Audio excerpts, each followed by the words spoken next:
우리에게 주신 하나님 말씀 요한복음 11장 47절에서 57절입니다. 요한복음 11장 47절에서 57절입니다. 우리 한 절씩 돌아가면서 읽도록 하겠습니다. 이에 대제사장들과 바리새인들이 공회를 모으고 이르되 이 사람이 많은 표적을 행하니 우리가 어떻게 하면 되겠느냐? 만일 그를 이대로 두면 모든 사람이 그를 믿을 것이요 그리고 로마인들이 와서 우리 땅과 민족을 빼앗아가리라 하니 그 중에 한 사람 그 해의 대제사장인 가야바가 그들에게 말하되 너희가 아무것도 알지 못하는도다. 새 백성을 위하여 죽어서 온 민족이 망하게 하지 않는 것이 너희에게 유익한 줄을 생각하지 아니하는도다 하였으니 이 말은 스스로 함이 아니요 그 해의 대제사장이므로 예수께서 그 민족을 위하시고 또 그 민족만을 위할 뿐 아니라 흩어진 하나님의 자녀를 모아 하나가 되게 하기 위하여 죽으실 것을 미리 말함이로라. 이날부터는 그들이 예수를 죽이려고 모의하니라. 그러므로 예수께서 다시 유대인 가운데 드러나게 다니지 아니하시고 거기를 떠나 빈들 가까운 곳인 에브라임이라는 동네에 가서 제자들과 함께 거기 머무르시니라. 유대인의 유월절이 가까움에 많은 사람이 자기를 성결하게 하기 위하여 유월절 전에 시골에서 예루살렘으로 올라갔더니 예수를 찾으며 성전에 서서 서로 말하되 너희 생각은 어떠하냐? 그가 명절에 오지 아니하기는. 다 함께 읽겠습니다. 이는 대제사장들과 바리새인들이 누구든지 예수 있는 것을 알거든 신고하여 잡게 하라 명령하였음이로라. 아멘. 우리가 지난주까지 나누었던 본문의 말씀은 예수님께서 죽었던 나사로를 살리시는 그 말씀을 같이 나누었습니다.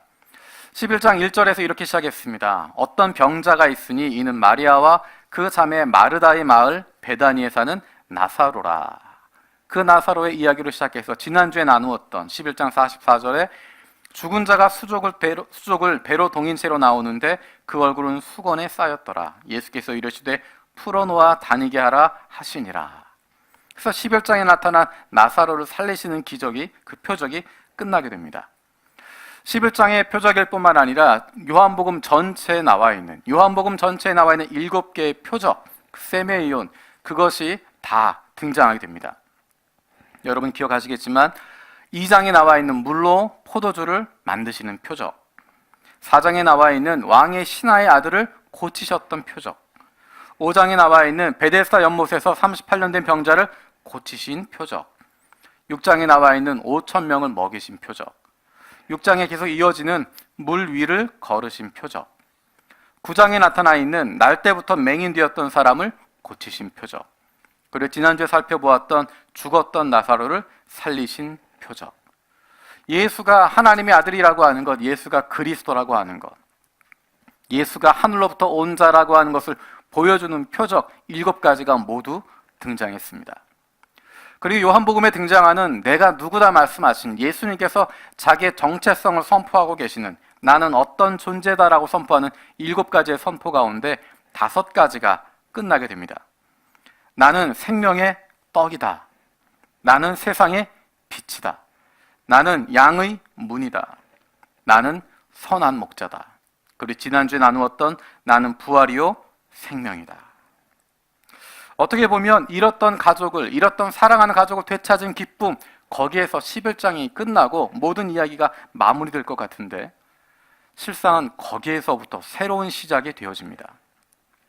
지금까지 예수가 어떤 분인가를 드러내는 것으로 이야기가 됐다고 한다면 이제는 그 표적을 보고 예수가 어떤 분인지를 알고 어떻게 사람들이 반응하는가에 대한 이야기를 보여주고 있습니다.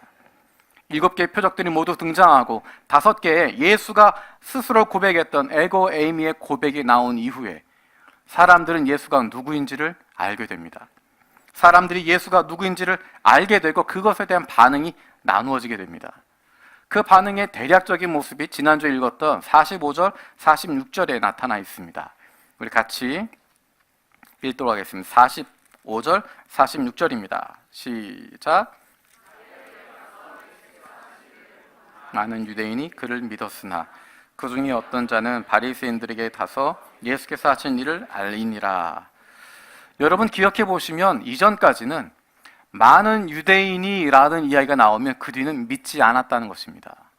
많은 유대인이 믿지 않았다. 많은 유대인이 예수를 따르지 않았다라는 표현이었는데, 많은 유대인은 믿지 않고 어떤 사람들이 믿었다. 어떤 사람들이 그를 그리스도로 받아들였다라고 이야기했는데 11장 45절에서 그것이 바뀌어집니다. 많은 유대인들이 믿었다라고 이야기합니다. 그동안 많은 사람들이 예수를 믿었다라고 말하지 않았는데 이제 그 역전이 일어나게 됩니다.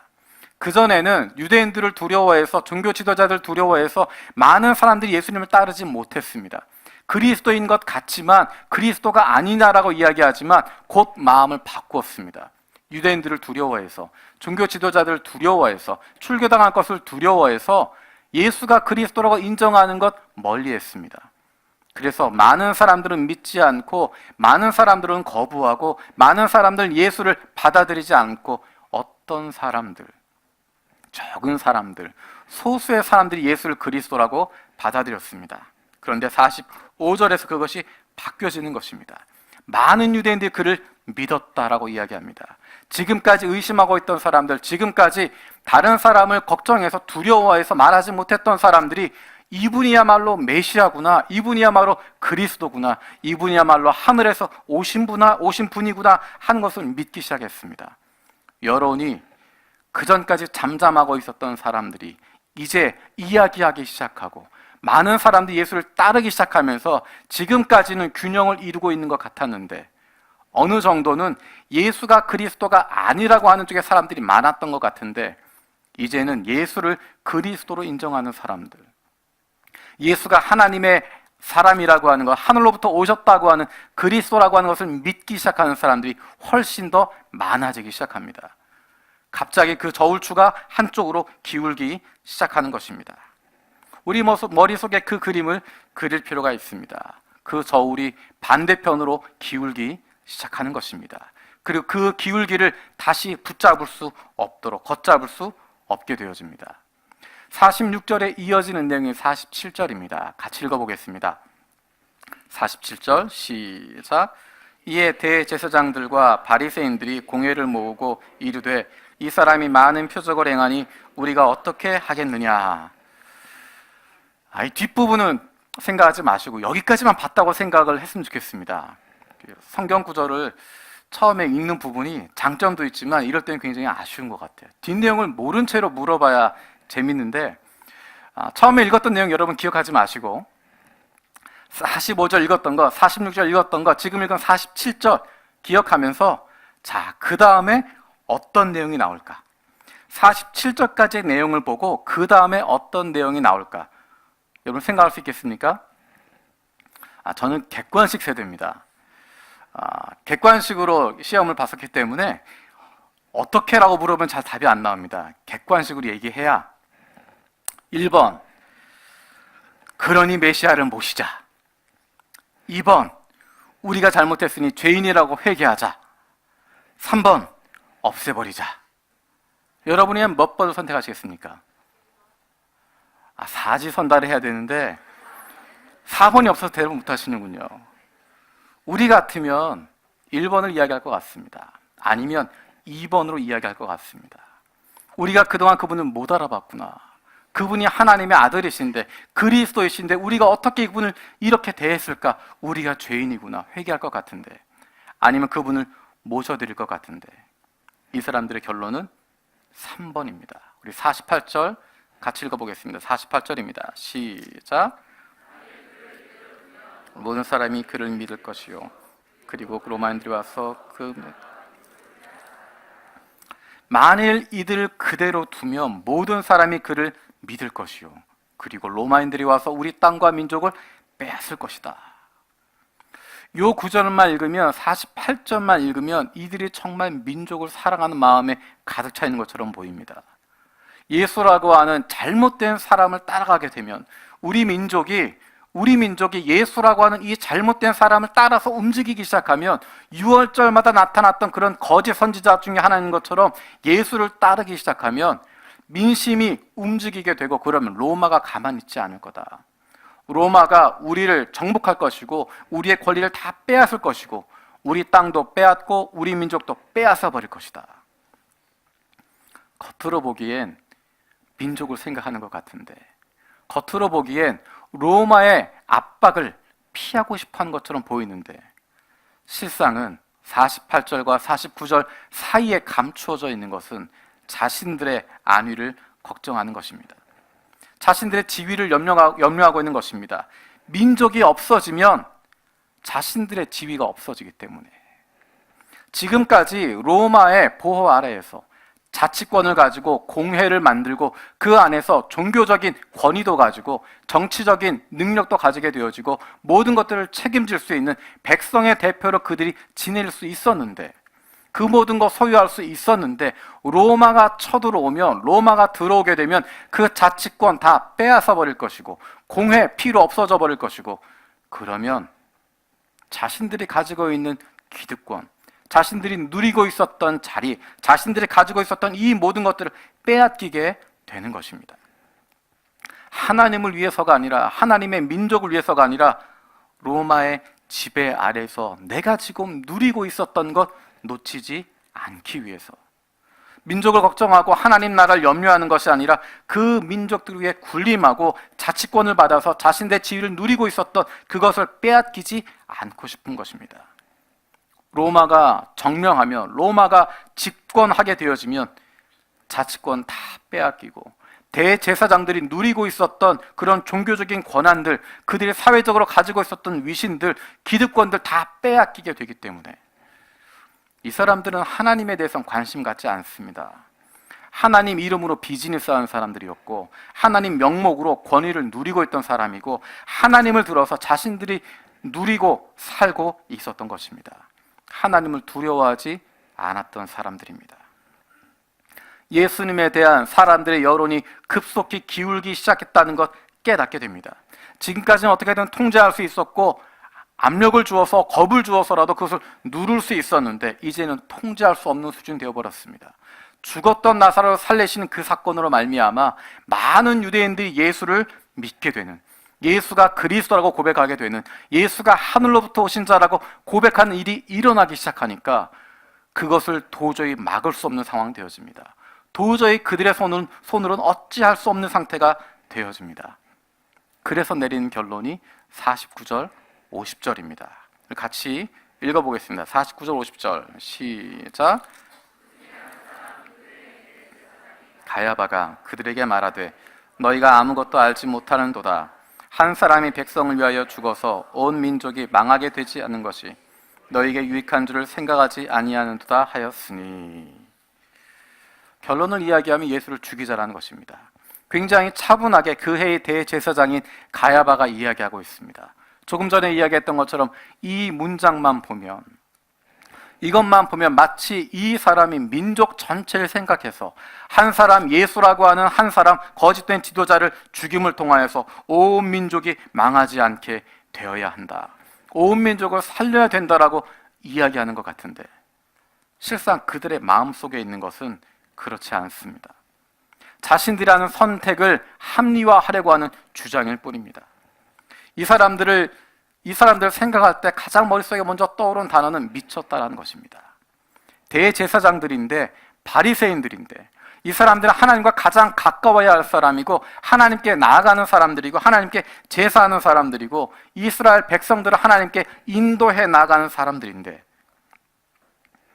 이 사람들이 하나님이 보내신 사람을 죽이겠다라고 결단하는 것입니다. 그날은 유월절이라고 이야기했습니다.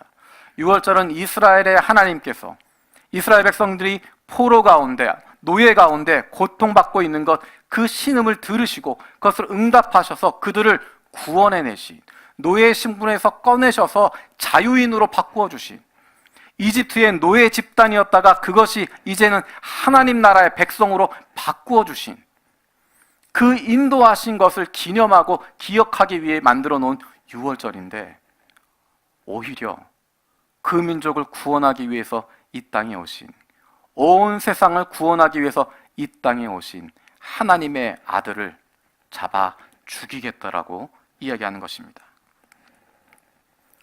예수가 하나님의 아들이라고 하는 건 그 놀라운 표적들 한두 가지 본 것이 아니라 7가지 이 표적을 다 보고 난 이후에 도저히 이분이야말로 그리스도라고 하는 것, 이분이 하늘에서 오신 분이라고 하는 것 거절할 수 없고 거역할 수 없고 그것을 무시할 수 없는 상황이 되었는데, 그것을 알았으면 그 앞에 무릎을 꿇었어야 할 텐데, 그 앞에 회개했어야 할 텐데, 그 앞에 우리가 잘못했습니다라고 이야기하고 우리가 몰랐습니다라고 이야기하고 우리가 하나님의 마음을 깨닫지 못했습니다라고 무릎 꿇고 나갔어야 할 텐데, 오히려 이 사람들의 해법은 그 사람을 죽여버리겠다라는 것입니다. 다른 이유가 아니라 자신들이 누리고 있는 것 계속 가지고 싶었기 때문입니다. 로마인들이 와서 우리 땅과 민족을 빼앗으리라. 왜 그것을 걱정할까? 이미 로마의 통치 아래 있었는데 왜 그것을 더 걱정하게 될까? 이들의 고백은 빌라도 앞에서 그들의 진심을 이야기하게 되어집니다. 우리 요한복음 19장 14절 15절 말씀 같이 찾아보겠습니다. 요한복음 19장 14절 15절.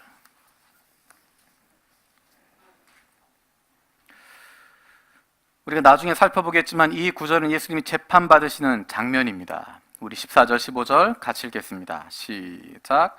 이날은 6월절의 준비일이요 때는 제6시라. 빌라도가 유대인들에게 이르되 보라 너희 왕이로다. 그들이 소리 지르되 없이하소서 없이하소서 그를 십자가에 못 박게 하소서. 빌라도가 이르되 내가 너희 왕을 십자가에 못 박으랴. 대제사장들이 대답하되 가이사 외에는 우리에게 왕이 없나이다 하니. 여러분 지금 누가 뭐라고 이야기했는지 기억하십니까? 이 대사가 마치 바뀌어진 것 같지 않습니까? 빌라도는 뭐라고 고백하냐면 예수가 너희의 왕이라고 이야기합니다. 예수가 유대인의 왕이라고 이야기하는데 내가 이 예수를 너희의 왕 예수를 어떻게 하려고 물어보는데 대제사장들과 바리새인들은 다른 이야기를 합니다. 우리에게는 가이사 외에는 왕이 없다라고 이야기합니다. 하나님이 우리의 왕이 아니라는 것입니다. 우리에게는 가이사밖에 없다는 것입니다. 우리에게는 로마의 황제 그분만이 우리의 왕이라는 것입니다.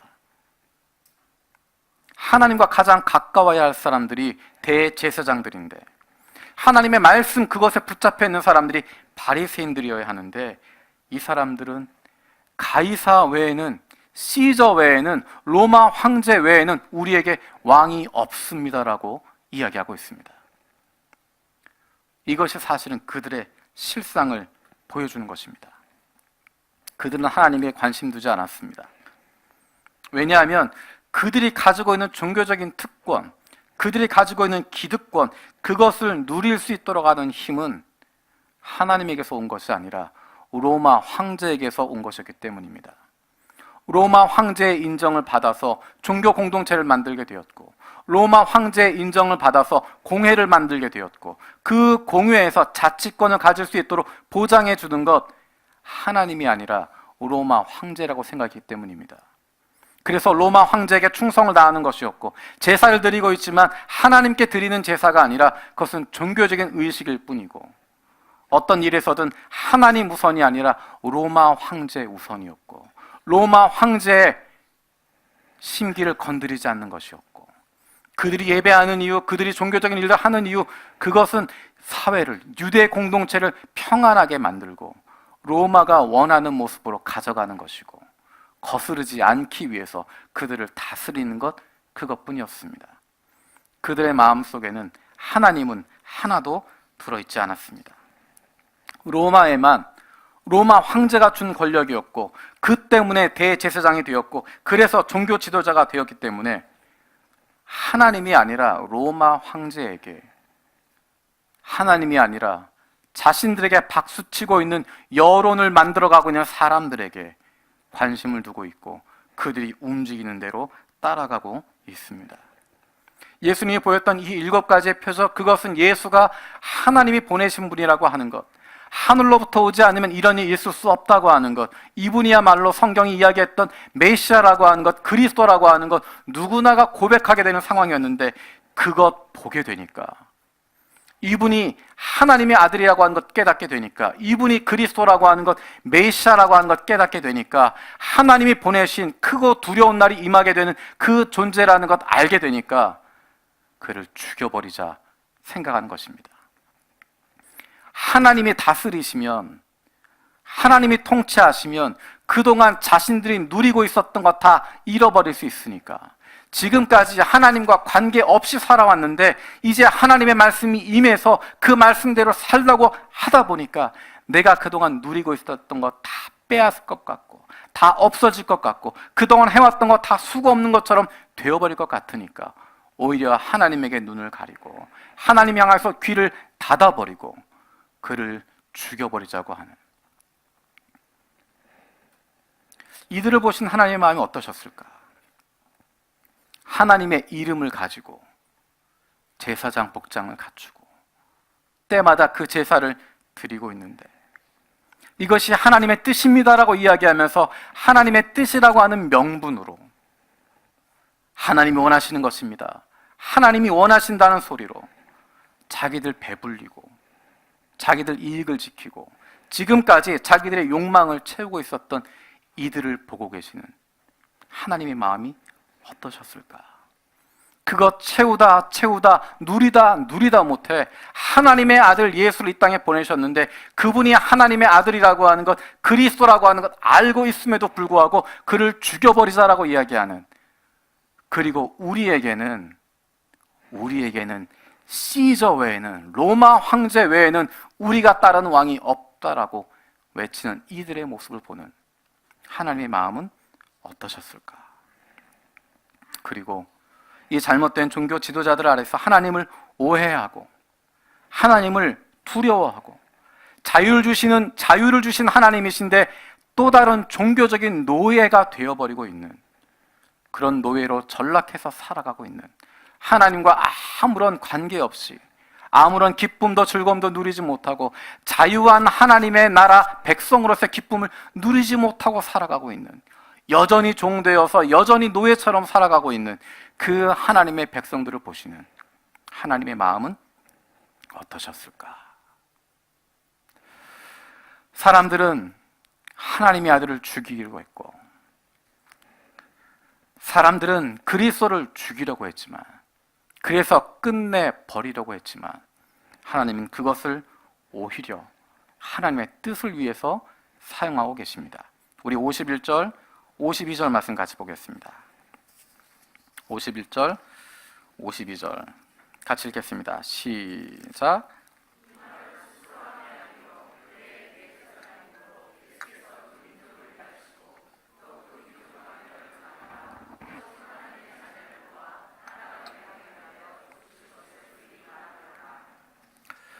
사람은 예수님을 죽이려고 했고 하나님의 뜻을 꺾으려고 했고, 오히려 하나님이 원하시는 그것을 방해하려고 일을 도모하고 있는데, 그런 의도로 모략을 만들고 있는데, 하나님이 그것을 사용해서 하나님의 일을 이루고 계십니다. 대제사장이었던 가야바는 자신도 모르는 사이에 예수가 죽어서 모든 민족을 구원하는 사람이 될 것이라고 이야기하는 것이고, 유월절을 앞두고 어린 양을 대제사장이 잡아서 드리는 것처럼 이 가야바가 그 모습을 하고 있습니다. 예수가 죽음을 통하여서, 예수의 죽음을 통하여서 모든 민족이, 온 민족이 구원을 얻게 될 것이라고 선포하고 있고, 이 일을 통하여서 하나님은 온 민족을 구원하시고자 하는 하나님의 계획을 이루게 되시는 것입니다. 사람들은 자신의 계획을 가지고 있지만, 나쁜 계획을 가지고 있고 불순한 의도를 가지고 그 일들을 만들어가고 있었지만, 하나님은 그 일을 들어서 오히려 반전의 기회를 만들어 가시고 하나님의 영광을 나타나게 하시고 하나님의 일을 이루고 계십니다. 성경에는 이런 일들이 많이 나타나 있습니다. 하나님의 이런 반전의 놀라움들이 많이 기록되어져 있습니다. 사람들이 의도를 감추고 속이려고 하고 거짓을 만들려고 하고 잘못된 길로 이끌어 가려고 하는데, 하나님께서는 오히려 그것들을 들어서 반전의 기회로 삼으시고 하나님의 영광을 나타내는 일들을 이루는 것들을 발견하게 됩니다. 우리는 여호수아를 잘 기억하고 있습니다. 여호수아가 이루었던 큰 성공이 있습니다. 놀라운 일들이 있습니다. 요단강을 건너갑니다. 요단 강물이 멈추고 그를 건너가게 되고 아무도 무너뜨릴 수 없다고 생각했던 그 여리고성을 무너뜨려 버립니다. 그래서 가나안에 있는 모든 민족들이 두려워했다라고 이야기합니다. 계속 승전하고 있는 그 여호수아 앞에 위험한 일이 한 가지 생기게 됩니다. 9장에 보면 기브온 민족들이, 기브온 족속들이 이스라엘 백성들을 속이는 장면이 등장합니다. 가까이에 있었지만 이들과 싸워서는 안 되겠다고 하는 생각이 들었기 때문에 사신들을 보냅니다.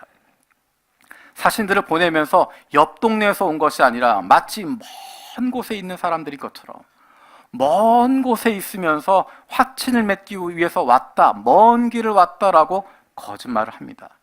여러 가지 증거들도 만들어 놓습니다. 곰팡이가 핀 빵을 보여주기도 하고 그들이 여러 가지 보여주면서 먼 길을 왔다고 하는 그런 증거로 보여줍니다. 여호수아와 그 족장들은, 이스라엘 민족들은 기뻐하면서 평화 조약을 맺습니다. 그리고 사흘이 지난 이후에 속았다는 것을 알게 됩니다. 우리가 정복해야 할, 우리가 점령해야 할, 우리가 없애야 할 그런 가나안 족속이었는데 우리에게 거짓말했다고 하는 것, 사흘이 지나서야 알게 됩니다. 하지만 이미 하나님의 이름으로 약속했기 때문에, 속은 것 알고 있지만 하나님의 이름을 걸고 약속했기 때문에 그 약속 지키겠다 이야기합니다. 여호수아가 속았고 이스라엘 민족도 속은 것 같았는데, 그 기브온의 꾀임에 넘어간 것 같았는데, 실패한 것처럼 보였는데 하나님 오히려 그 일을 들어서 하나님의 놀라운 영광을 드러내게 되십니다. 우리 함께 찾아보겠습니다. 여호수아 10장 14절입니다.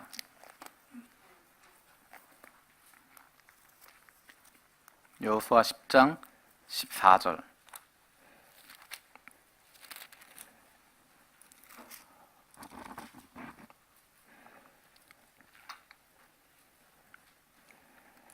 함께 읽겠습니다. 시작. 여호와께서 사람의 목소리를 들으신 이 같은 날은 전에도 없었고 후에도 없었나니 이는 여호와께서 이스라엘을 위하여 싸우셨음이니라. 이 싸움을 하게 된 이유는 단순합니다. 기브온에게 속아서 평화조약을 맺었기 때문에, 기브온 족속이 공격을 당하기 때문에 도와달라는 요청에 따를 수밖에 없었습니다. 그 속은 것 때문에 전쟁에 끼어들게 되는데 오히려 이 전쟁 가운데 하나님은 놀라운 일들을 행하게 됩니다. 10장 앞에서부터 읽어보시면 하나님이 계속 주어로 등장하게 됩니다. 하나님께서 싸우셨다, 하나님께서 이기셨다, 하나님께서 하셨다라고 이야기하면서 마침내 14절에 나온 것처럼 여호와께서 사람의 목소리를 들으신 이 같은 날은 전에도 없었고 후에도 없었다. 이는 여호와께서 이스라엘 위하여 싸우셨음이니라 라고 이야기합니다. 싸우는 가운데 여호수아가 선포했습니다. 태양아 너는 기브온 위에 머무르라. 달아 너도 아얄론 골짜기에서 그리할지어다. 태양이 멈추고 달이 멈추게 되어지는 큰 놀라운 일이 일어나게 됩니다. 비록 속았지만, 비록 어려움을 당했지만, 비록 힘든 일을 당하게 되었지만 하나님께서 그 일을 역전시켜 주시고 오히려 그로 말미암아 하나님의 영광을 나타낼 수 있는 그 기회로 삼고 계십니다. 우리가 잘 알고 있는 성경 인물 가운데 다윗이 있습니다. 다윗의 말기에 가면 힘들고 어려운 시간이 펼쳐집니다. 그 아들 가운데 하나가 반역을 일으키게 되고 그 때문에 도망치게 됩니다. 수도를 버리고 예루살렘을 버리고 도망치는 장면이 등장합니다.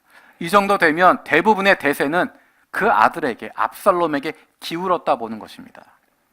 대다수의 사람들은 관망하는 자세가 되고 적극적인 사람은 압살롬 편에 서게 됩니다. 더 이상 다윗이 예루살렘을 버리고 도망친 이후에 그가 예루살렘으로 돌아올 수 있을지 없을지 아무도 장담할 수 없습니다. 어쩌면 그 상황 자체를 보면 다윗은 이렇게 끝나는 것 같습니다. 다윗의 시대는 종말을 고한 것처럼 보입니다. 그런데 그 다윗이 도망치고 있는데 재미있는 장면이 한 가지 등장합니다. 사무엘하 15장에 보면, 사무엘하 15장 18절, 19절 말씀 같이 보겠습니다. 사무엘하 15장 18절, 19절 같이 읽겠습니다. 시작. 그의 모든 신하들이 그의 곁으로 지나가고 모든 그렛 사람과 모든 블렛 사람과 및 왕을 따라 가드에서 온 모든 가드 사람 600명이 왕 앞으로 행진하니라. 그때 왕이 가드 사람 이때에게 이르되 어찌하여 너도 우리와 함께 가느냐? 너는 쫓겨난 나그네이니 돌아가서 왕과 함께 내 곳에 있으라. 다윗이 도망치고 있는데 그를 따라가고 있는 많은 사람들이 있습니다. 그 중에 눈에 띄는 사람이 이때라고 하는 사람입니다. 이때라고 하는 사람은 가드 사람이라고 소개합니다. 가드는 블레셋에 있는 지방입니다. 블레셋 가운데 있었던 가드 지방에 있었던 이때라고 하는 사람인데 가드에서부터 다윗 왕을 따라온 600명이 그와 함께 한다고 이야기합니다. 다윗이 이야기합니다. 나는 이제 실세가 아니다. 나는 이제 건너가면 언제 돌아올지 모르는데 너희들 그렇게 할 필요 없다. 돌아가라 라고 이야기합니다. 그때 이때가 대답합니다. 21절입니다. 21절 같이 읽겠습니다. 시작. 이때가 왕께 대답하여 이르되 여호와의 살아계심과 내 주 왕의 살아계심으로 맹세하옵나니 진실로 내 주 왕께서 어느 곳에 계시든지 사나 죽으나 정도 그곳에 있겠나이다 하니 사나 죽으나 그곳에 있겠습니다라고 이야기합니다. 다윗이 힘이 있어서가 아니라 다윗이 실세여서가 아니라 그가 왕이기 때문이 아니라 다윗 당신과의 관계를 나는 저버릴 수 없다고 이야기하는 것입니다. 당신이 어느 곳에 가든지 사나 죽으나 당신과 함께 있겠다고 이야기합니다. 실제로 이때는 압살롬과 싸우는 전쟁에서 다윗의 군대 가운데 3분의 1을 지휘하는 그 입장으로 싸우게 되고 다시 다윗이 복귀할 수 있는 큰 힘이 되어집니다. 그런데 여러분, 이때라고 하는 사람과 가드 사람 600명이 다윗과 어떻게 연결이 되었을까요? 우리가 잘 아는 것처럼 이스라엘은 블레셋과 싸우는 사람이었습니다. 다윗은 블레셋의 장수였던 가드 사람인 골리앗을 눕혔던, 골리앗과 싸워서 이겼던 사람입니다. 끊임없이 블레셋과의 전쟁이 있었습니다. 그럼에도 불구하고 이 가드 사람 이때, 그리고 가드 사람 600명이 어떻게 이렇게 다윗에게 충성을 맹세할 수 있고 힘으로 눌렸다면, 지금까지 힘에 눌려 있었다고 하면 바로 이 찬스가 다윗이 힘을 잃어버리고 도망갈 때가 그를 배신할 수 있는 기회고 그에게 싸울 수 있는, 그를 죽일 수 있는 절호의 기회인데 오히려 힘들고 어려운 그 시기에 목숨을 바쳐 충성을 다하겠다고 할 수 있었을까? 어떻게 그들이 연결될 수 있었을까? 다윗의 모습 가운데 가드라고 하는 지역이 등장하는 몇 구절들이 있습니다. 그 중에 한 가지는 사무엘상 21장 10절에 나와 있는 내용입니다. 그날에 다윗이 사울을 두려워하여 일어나 도망하여 가드왕 아기스에게로 가니. 그리고 그 다음에 등장하는 내용은 다윗이 미친 척하는 것입니다. 그 상황은 이렇습니다. 우리가 잘 알고 있는 것처럼 다윗이 골리앗을 쳐 죽이고 승리를 거두고 백성의 영웅이 되어집니다. 모든 사람들이 다윗을 칭송합니다. 연전연승을 거두고 있습니다. 그러는데 사울이 그를 시기해서 죽이려고 합니다. 사울은 다윗을 죽이려고 작정을 하고 쫓아다닙니다. 그래서 그 사울을 피해서 들어갔던 곳이 가드라고 하는 곳입니다. 그곳에 가서 미친 척하면서 목숨을 연명하게 됩니다. 그 다음에 등장하는 가드에 대한 이야기는 사무엘상 27장에 등장합니다. 그 이전에 있었던 것, 다윗이 계속해서 광야에서 도망치고 있는데 사울이 끊임없이 쫓아옵니다. 끊임없이 그를 죽이려고 쫓아오고, 2번이나 사울을 죽일 기회가 있었지만 다윗은 죽이지 않습니다. 그리고 도망치다가 결론을 내립니다. 내가 이렇게 이스라엘 땅에 머물고 있으면 끝까지 사울과 싸우겠구나. 사울이 나를 죽이려고 끝까지 찾아오겠구나. 그래서 마음을 먹고 블레셋 땅으로 망명하게 됩니다. 그곳이 바로 가드 지역입니다. 그래서 그곳에 가서 1년 4개월을 머물게 됩니다.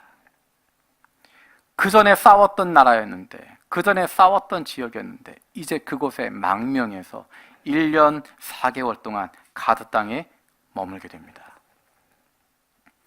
정확한 구절은 나와 있지 않지만 아마도 다윗이 유대로 복귀하면서 함께했던 이때와 가드 사람 600명이 그를 따라온 것 같습니다.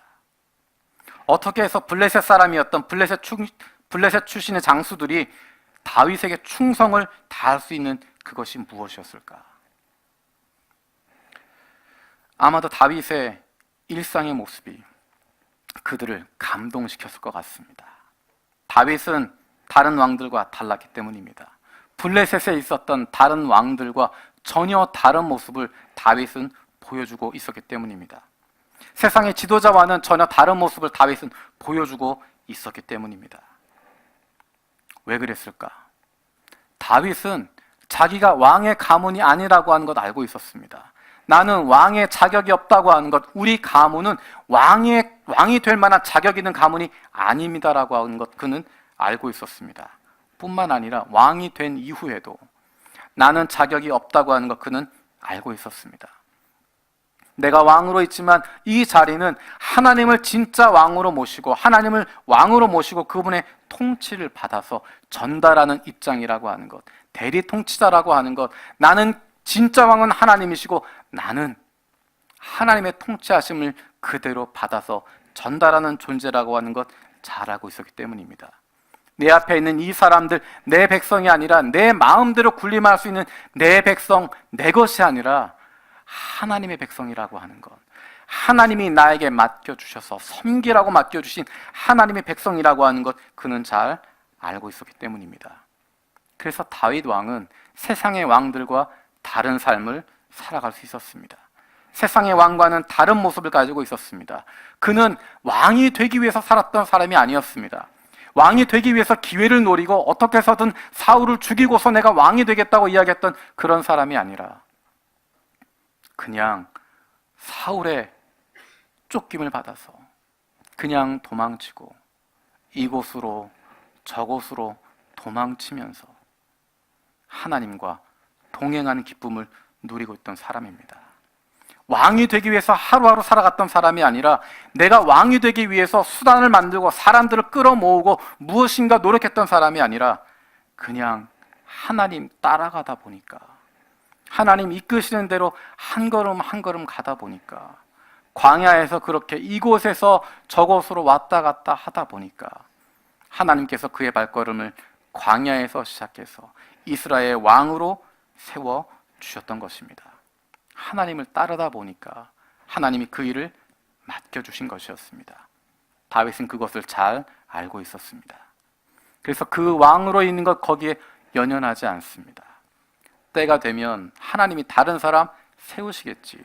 그러면 나는 물러나도 된다라고 생각하고 왕이라고 하는 자리에 연연하지 않게 되었습니다.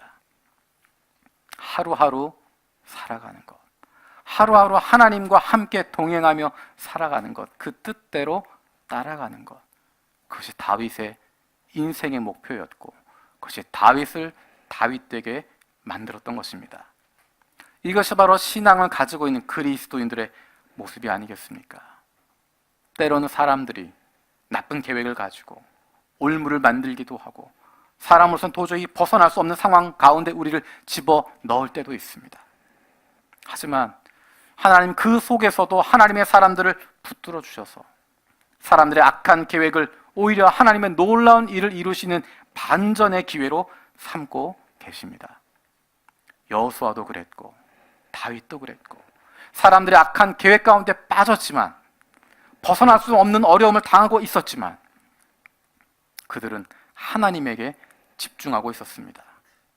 때로는 잠깐 집중력을 놓치기도 했지만 하나님께 집중하고 있었던 그것 순간적으로 집중력을 놓치는 순간도 있었지만 다시 하나님에게 집중하고 다시 하나님의 음성을 듣고 다시 하나님과 함께 걸어가는 그 길을 따라가고 있습니다. 그래서 하나님은 그 가운데서 놀라운 반전의 일들을 이루어 가시는 것입니다. 우리의 매일의 삶 속에서 나를 사랑하사 모든 것을 버리시고 내게 다가오신 그 주님을 만나는 경험이 있게 되어지길 원합니다. 그리고 그 기쁨과 즐거움으로, 감사함으로 오늘 하루하루를 살아가게 되길 원합니다. 사람들이 어떻게 계획할지라도, 어떻게 그들의 의도로 끌어간다고 할지라도 하나님의 뜻은 반드시 이루어지게 되어져 있습니다. 우리에게 필요한 것은 흔들리지 않는 것이고, 우리에게 필요한 것은 나의 믿음의 페이스를 놓치지 않는 것이고, 나에게 필요한 것은 하나님이 일하신다고 하는 것, 그것 믿고 기대하는 것입니다. 하나님과 함께하는 기쁨 잃어버리지 않는 것입니다. 그 어둠 속에서도 나를 바라보고 계시는, 나와 함께 하시는 주님을 바라보는 것, 그것이 우리의 삶의 모습입니다. 우리 시간 함께 찬양하겠습니다.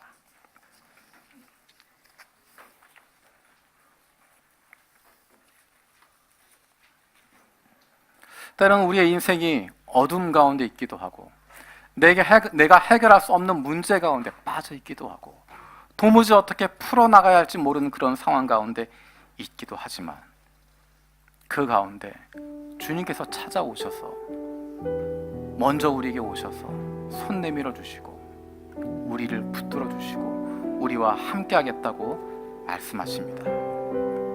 내 두려운 마음 다 내려놓고, 내 생각, 내 마음 다 내려놓고 주님만 의지하고 그분과 한 걸음 한 걸음 동행할 수 있는, 어둠 속에서도 우리를 바라보시고 우리에게 다가오신 그 주님 바라볼 수 있는 저 여러분들 되어지기 원합니다.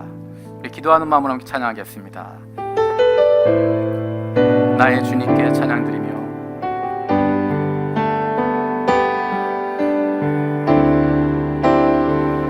나의 주님께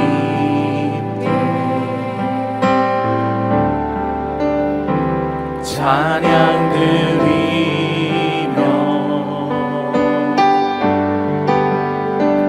그 크신 사랑 주 임재 안에 어둠 속에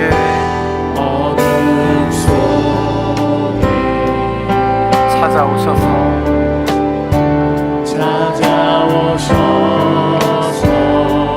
주님의 영광 보게 하시네. 주님의 영광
시간 함께 기도하기 원합니다. 우리의 매일의 삶 속에 내가 어떠한 환경이 있다고 할지라도, 어떠한 어려움이 있다고 할지라도, 어떠한 문제 가운데 있다고 할지라도 나를 사랑하사 나에게 다가오신 주님을 보게 하여 주시옵소서.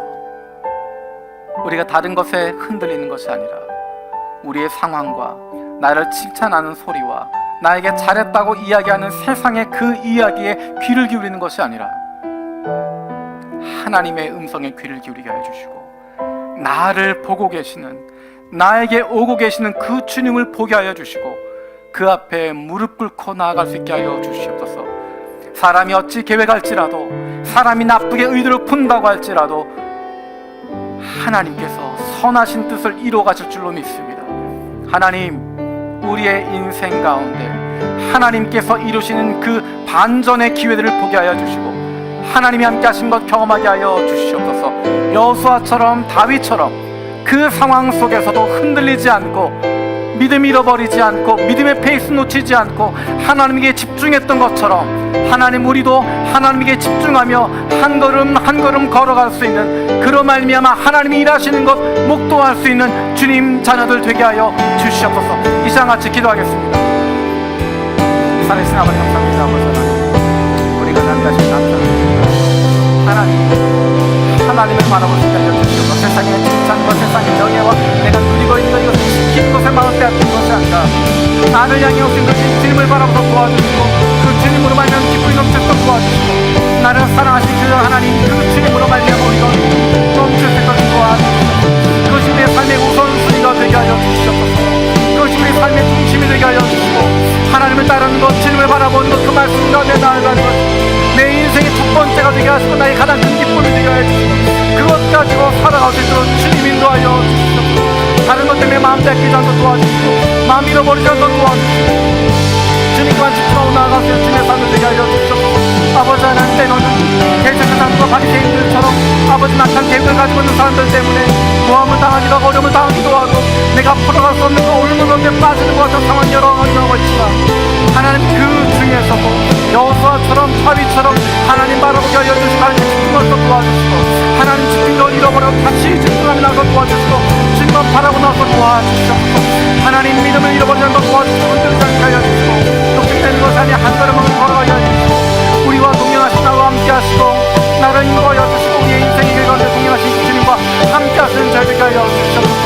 날마다 나마다 일상의 삶 속에서 그리스도인답게 살아서 도와주시고, 매일의 삶에서 하나님의 삶으로 살아갈 수 있는 예수님의 기쁨과 즐거움이 넘치는 저희들 수 있도록 아버지 하나 함께 하여 주시옵소서. 우리 가운데 역사해 주시고, 날마다 나마다 주님을 도와주시고, 우리 가운데 함께 하여 주시옵소서. 도와주시고, 주를 받아서 도와주시고, 도와주시고, 우리 가운데 함께 하시고, 함께 하시는 주님의 삶을 아버지 붙잡아 아버지 바랍니다.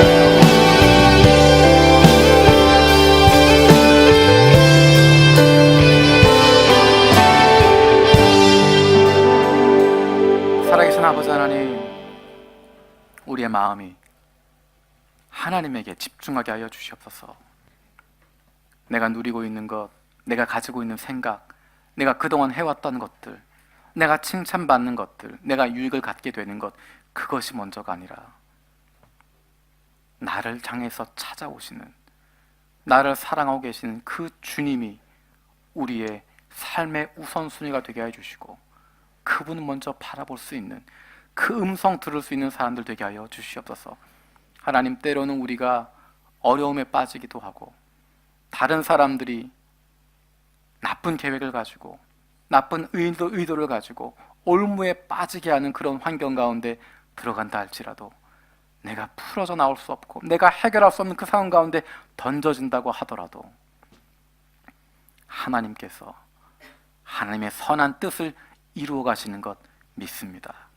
여호수아처럼, 다윗처럼 그 상황 속에서도 믿음을 흔들리지 않게 하여 주시고, 우리의 믿음의 페이스를 잃어버리지 않고 하나님 바라보며 하나님께 집중하고 한 걸음 한 걸음 믿음의 길을 걸어갈 수 있는, 하나님과 함께하는 주님의 말씀에 순종하며 한 걸음 한 걸음 걸어갈 수 있는 믿음의 자녀들 되게 하여 주셔서 하나님께서 마침내 이루실 하나님의 뜻을 펼치실 그날 보게 하여 주시옵소서. 감사드리고 예수님의 이름으로 기도드립니다. 아멘.